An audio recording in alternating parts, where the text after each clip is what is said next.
We welcome you to the ADHD Smarter Parenting Podcast. Here to heal and elevate lives is your parenting coach, Siope Kinikini. Well, hello everyone. Welcome. My name is Siope. I am one of the hosts here at the ADHD Smarter Parenting Podcast. Thank you for joining me.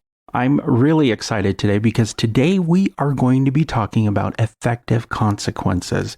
Now, effective consequences is something that a lot of parents struggle with. It's a very difficult topic for many parents. At some stage of their child's development, they find that consequences do work, and then they later find out that those consequences no longer work, and things actually can go really haywire.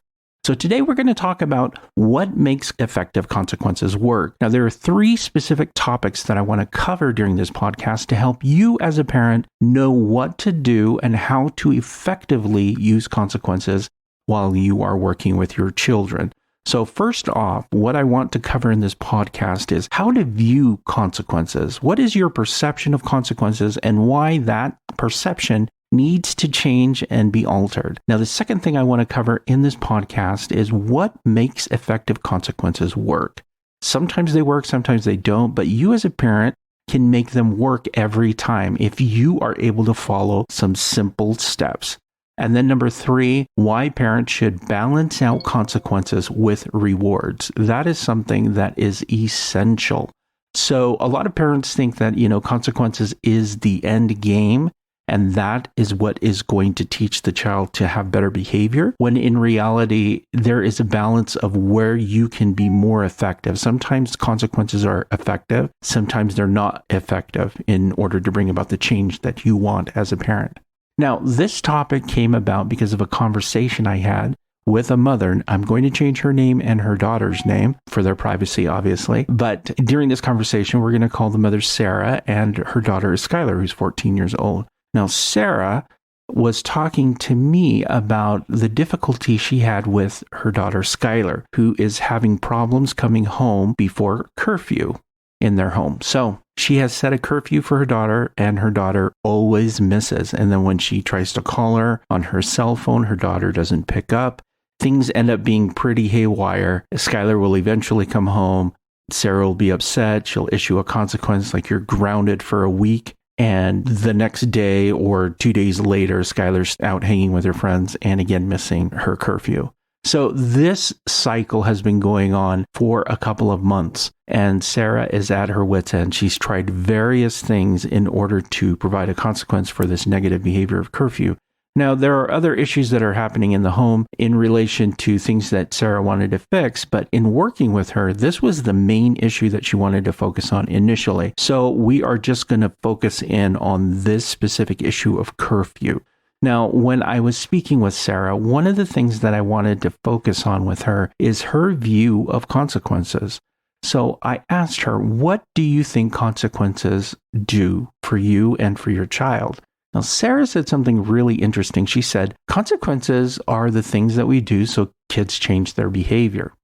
That is an incomplete thought because there is another side to it. Consequences are meant to teach, but oftentimes they don't teach. And sometimes they actually veer a child into a more negative space and a parent into a negative space, perceiving what is happening and what needs to change.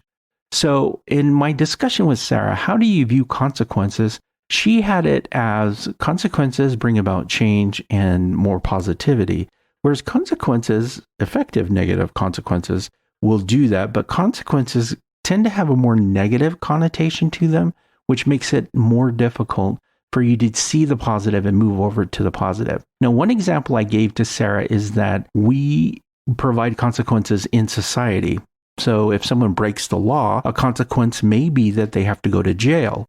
Now, going to jail doesn't necessarily help them not break the law in the future. What it does is it gives them a consequence for now. However, are we really shaping and changing the behavior or actually helping them develop the skills that they need in order to make better decisions while they're sitting in jail? Not most of the time. It's important for parents to be able to negotiate that piece, that consequences, even though we look at them as ways to correct behaviors and bring about positive change, sometimes consequences are just consequences and they're not effective. So we have to balance that out. I had to work with Sarah in helping her understand that consequences in and of themselves are a way for us to intervene, and it's an opportunity for us to help shape our child's behavior. But even then, a parent must evaluate, are these consequences going to really teach my child to change their behavior? Now, in discussing this with Sarah said, absolutely, I think by, giving her consequences, she will change her behavior to something more positive. And that's where I worked with her on the third part of what I want to cover in this podcast, which is why there should be a balance between consequences and rewards. But we'll talk about that later in the podcast. So we're going to focus in on the consequences piece and how I helped Sarah shape her ability to provide consequences for her child. So in talking to Sarah about this issue of curfew with Skylar, we focused in specifically on what consequences she was using. Now, she said that for her, she was going to ground her daughter, and unfortunately, that is something she was unable to keep up with or maintain. So that ended up being an issue. Now, that brings me to the second point of this podcast, which is what makes effective consequences work? So I went down the list. There are 5 things that make effective consequences work with children. Now, it's important for parents to know what these are and to be able to use them effectively when they're issuing consequences. So the first one is immediacy. How quickly does the consequence come after the behavior? Because the younger the child, the more it should be right after the negative behavior. You should give a consequence immediately for younger children. That way they connect my behavior brought about this outcome. Now, for older children, you can delay that a little bit because they're able to make the connection. But for younger children, you want to keep the behavior close to the consequence. So the first one is immediacy. How immediate is the consequence? Now, Sarah said, I give it to her as soon as she comes home. I say, you're grounded. So it's an immediate. And I said, that's wonderful. Okay, let's go on to the next, number 2, which is degree or size. Now, I asked Sarah, okay, so you're grounding her. What is the degree or size of the grounding that you're doing for Skylar? And Sarah said, I am grounding her for a week every time that she's late. Now, in discussing this with her, I said, okay, now degree and size means how big of a consequence are you issuing for this infraction, for this issue? And we came to the conclusion that that degree or size was too big for missing one curfew. So we wanted to tailor it to fit it more in line with what exactly the behavior is. We wanted to make it match. So if she's going to be late for coming home from curfew, instead of grounding her for a week, we should just ground her from being able to go out earlier the next day, and then just keep that confined to a more consistent time frame, but also to match. So it's more of the same degree. We don't want to go overboard. Now, a lot of parents do go overboard with their consequences, and the difficulty in that is maintaining that consequence. It's really hard for parents to maintain huge consequences. And the other part is, if you start off really big on your consequences, you have nowhere to go except bigger the next time. So you want to start off as small as possible, matching the behaviors, and then building up from there. So degree and size is the next one that we talked about. So Sarah agreed, okay, I will ground her, and then we will do it for the next day. So she is grounded. She can't go out and hang out with her friends as early as she's allowed to. She'll have to wait, and then she can go out. I said, okay, we're working down your consequences, and let's see if this is going to continue to be effective while we go down these 5 areas. So immediacy, she's giving it as soon as her child comes back, as soon as Skylar returns home. And then the degree and size, which is it's going to match. She's late one day, she's going to get time taken away the next day. Now, consistency. I had to ask Sarah, how consistent are you in following through with this? Now, Sarah stated, I am not consistent when it's a week grounding, but I can be consistent if it's the next day. And I said, oh, okay. Now she said, there are days that I am working late and I can't monitor and I'm not around. So I don't know if she would sneak away or even follow through with that. But, and so we had to reevaluate that. Is it going to be consistent enough? Can she follow through with the consequence? Now, this is an issue that a lot of parents also have, is that they're unable to be consistent with the consequence. If you are unable to be consistent with the consequence will not work, because the child needs consistency to hold them accountable to the behaviors and to the consequence. So you have to evaluate if we can do this. Sarah said, I can't be 100% consistent. I can be maybe 85% consistent. And I said, that's great, but let's see if we can up that. Maybe we can find a different way to be more consistent. So then we moved on to the next step. And remember, there's 5. So there's immediacy, degree and size of the consequence, consistency, and now the importance. I had to ask Sarah, how important is this consequence to Skylar? If she is unable to go and hang out with her friends as early as she could, is that important to her?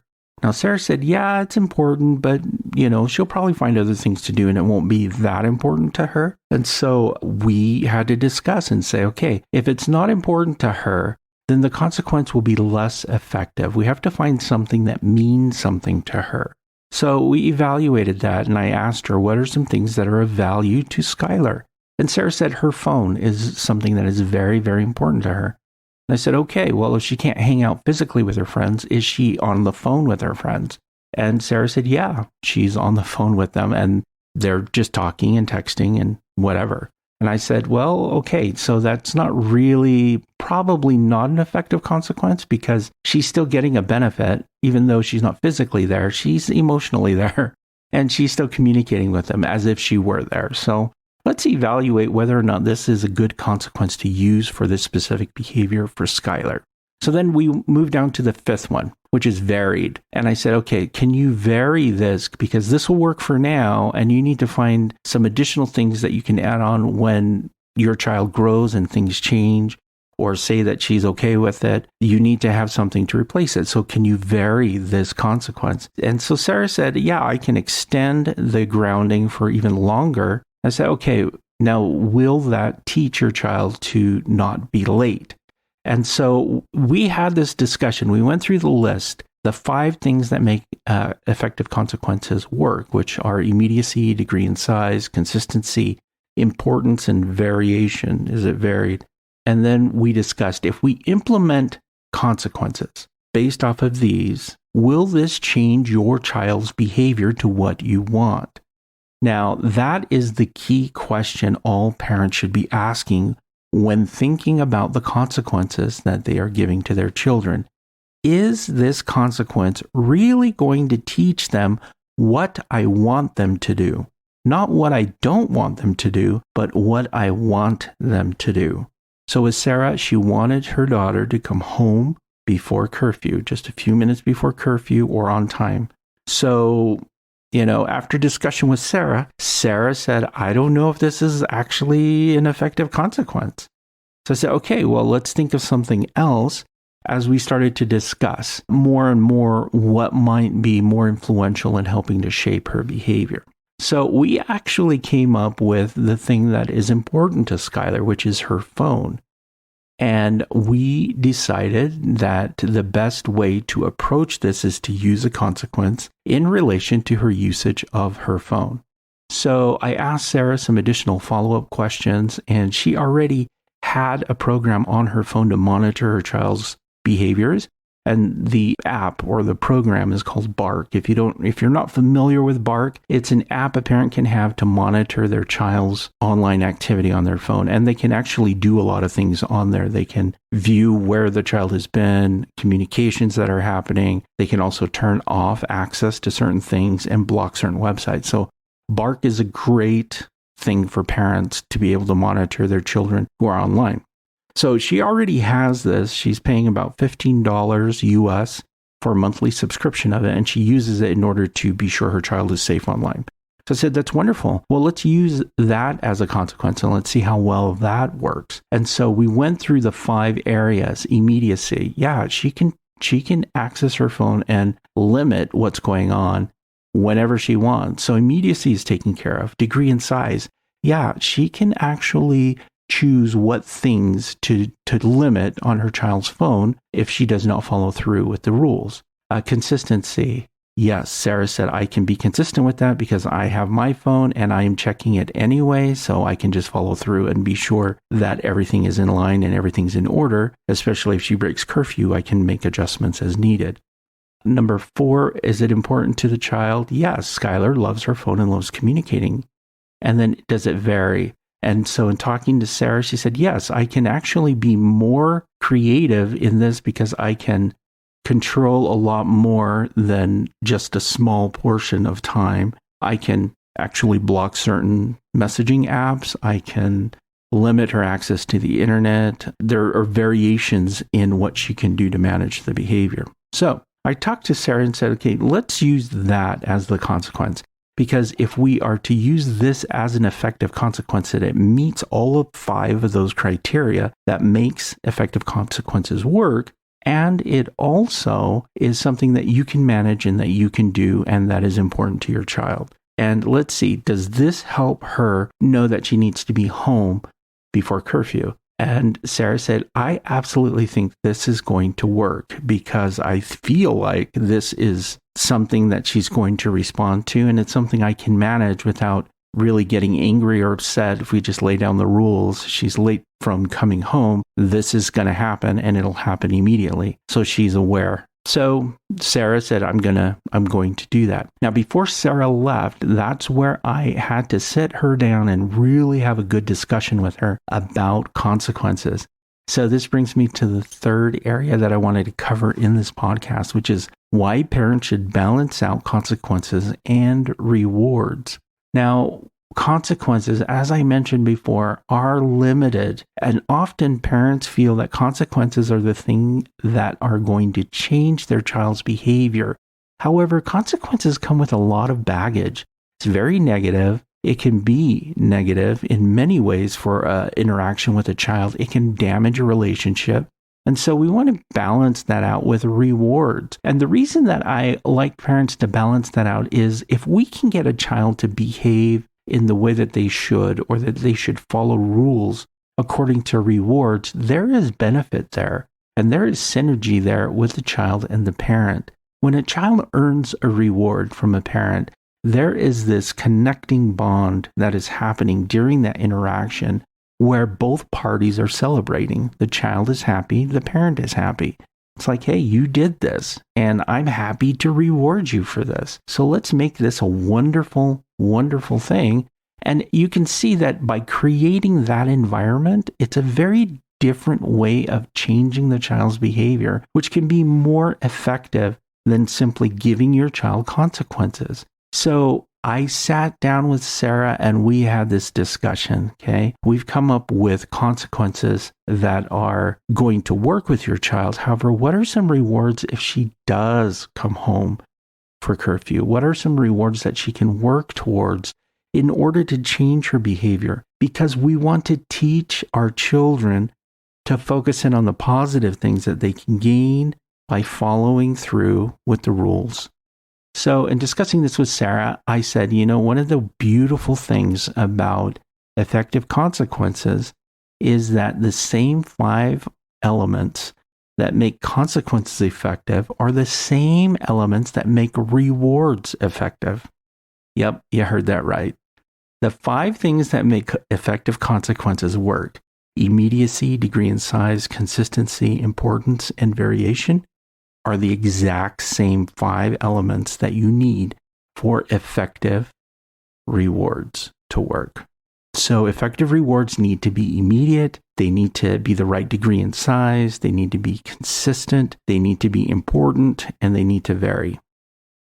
So you actually can flip what the consequences are and move it towards a more positive area simply by reversing what we just did with the consequences. And I know that sounds so interesting to a lot of people because they're like, wait a minute, I was in one mindset and now I'm going to be in a different mindset. And that's exactly what I'm telling you that you need to do. As a parent, you should be evaluating those consequences and rewards. So with Sarah, we did a walkthrough. I said, okay, if your daughter does follow through with coming home on time for curfew, what is an immediate reward? And she said, I can give her more screen time to play video games that she likes on her phone. Now, okay, degree and size. And so we came up with she'll have an additional 15 minutes to play. Consistency, I can do that right away. Importance, well, yeah, she's motivated by playing games with her friends. And then a variation, yeah, I can increase that. If she consistently does it over time, I can increase the time. And I said, okay, Now, when you present this to your child, I want you to present both sides. I want you to say, here's the consequence for not coming home, but here are the rewards if you do come home. Can you see the dynamic that we are creating by balancing these out with consequences and rewards? Sarah was like, my mind is blown. That totally makes sense. And I asked Sarah, where do you think your child is going to focus? Is your child going to focus in on all the negative things that are going to happen if she's late? Or is she going to be like, oh my gosh, I can earn a lot more time. I can get a lot more if I do this and follow through with it. And children will more likely focus in on what they can gain and what they can earn. So with Sarah, this was what I asked her to do. I wanted her to present both sides, the consequences and rewards, and let her child know that she has options and choices. I really want parents to take into account that when you present this to children, it really does open up opportunities for connection in many ways. It sets some very firm boundaries about what's going to happen if negative things happen, but it also opens up this area where positive interaction can happen, where children can make choices and they can understand that, hey, there's a good and a bad that will come out of my choices, and an opportunity for a parent to connect with the child by saying, you know, you've earned this. I'm so proud of you. You should be very proud of yourself and the work that you've done. And here you go. I'm happy for you. There is a synergy that happens when parents are able to have that type of interaction. So parents should be focusing on both effective consequences and effective rewards.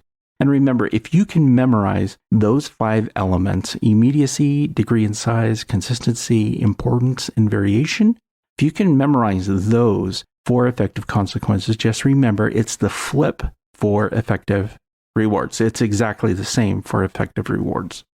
So they can balance those out. Sarah is going in to speak with Skylar now, having 2 very distinct plans. One that is focused in on what's going to happen if Skylar makes a negative choice and what is going to happen if Skylar makes positive choices.